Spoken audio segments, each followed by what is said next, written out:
श्री स्वामी समर्थ मित्रांनो, स्वामींचे तत्वज्ञान काय आहे ते बघू आज। श्री स्वामी समर्थ सुमारे 873 वर्षापूर्वी हस्तिनापूर, उत्तर प्रदेश, भारत जवळ एका चेलीखेडा येथे 8 वर्षाचा मुलाच्या स्वरूपात प्रकट झाले। 1878 मध्ये त्यांनी महासमाधी घेतली, तरी ते आजही भक्तांना दर्शन देतात। हे निर्माण न केलेला निर्माता आहे, ज्याला दुसरं कोणी केलं नाही। त्यांचे पराक्रम वर्णन करण्यासाठी शब्द अपुरे आहेत। त्यांना सर्व आध्यात्मिक गुरुचे गुरुनाम गुरु म्हणून आदरणीय मानले जाते। ते परम चैतन्याचे किंवा परब्रह्माचे थेट अवतार आहेत। श्री स्वामी समर्थांनी ज्यांच्या संपर्कात येणाऱ्या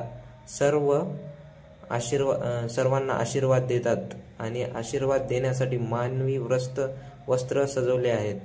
हे अगणित करुणा आणि अमर्याद आनंद देतात।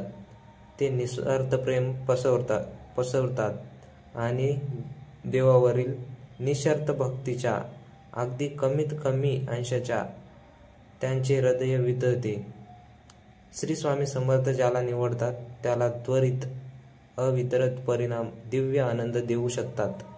भिवू नकोस, मी तुझ्या नेहमी पाठीशी आहे, हे आश्वासन ते सांगतात।